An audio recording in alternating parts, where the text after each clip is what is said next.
So for this lesson, we're going to concentrate on the surface area and volume of spheres and objects with a spherical portion on it as well. So here are the formulas for, well, firstly, a whole sphere. Okay, so the total surface area for a full sphere is 4 pi r squared. So we're saying that technically the surface of the sphere is the equivalent to having 4 circles on it.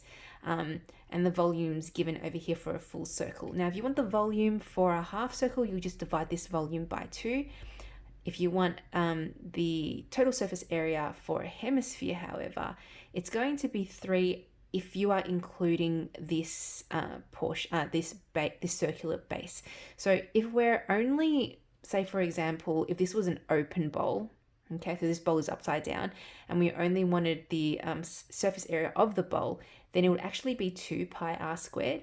Now, if this was actually, say, a cut half watermelon, for example, then the total surface area of the watermelon, because we have to include the surface area of the cut circular portion of the circle, it'll be 3. Okay, I hope that makes sense. So now we're going to apply these formulas in the next couple of examples. So the first one I've got for you is to find the surface area and volume of a sphere with a radius of 5.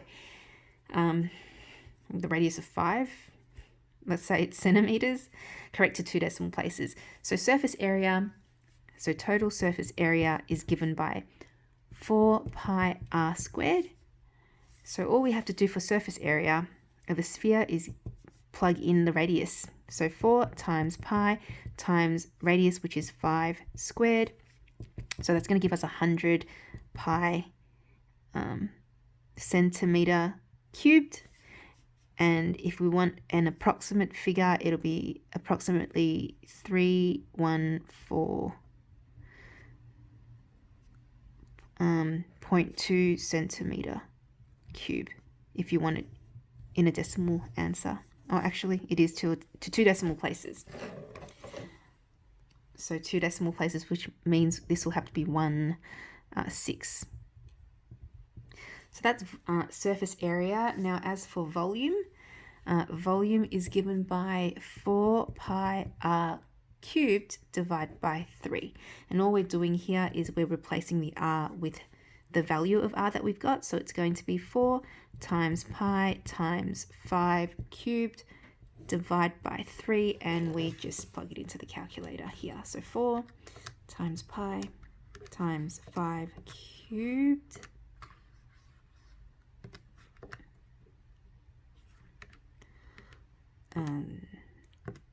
what's going on? Oop, 4 times pi times times 5 cubed divide by 3. That was really slow. 523.60 centimeter cubed. Oh, and my bad, up here it's total surface area, my bad.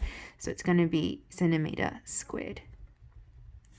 And volume is in cubed. My apologies.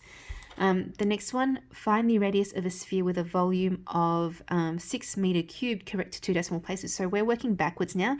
Instead of looking for the volume, we're looking for the radius. Now the volume's given to us. So the formula for volume is equal to 4 pi r cubed over 3. And now we're given the volume, so we have to replace volume with 6 equals to 4 pi r cubed over 3. Now this is all just algebra from here. So all we got to do is to solve for r.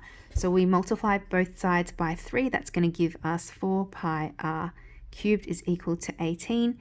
And then we divide both sides by 4 pi. So that's going to give us r cubed is equal to 18 divided by 4 pi. And then the final answer, well, we'll just have to get rid of this cube, we cube root this answer here. And we need our calculator for that once again. So it's going to be the cube root of 18 divided by 4 times pi. Oh, and there's an error. and the area is fixed. So the radius in this case is going to be 1.13 meters. That's to 2 decimal places. Okay, now moving on to a composite object. So let's look for the total surface area and volume of this composite object. Let's start off with total surface area. So as we can see here, total surface area of this object includes a surface area of half a circle and the surface area of only the outer portion or the slanting portion of the cone.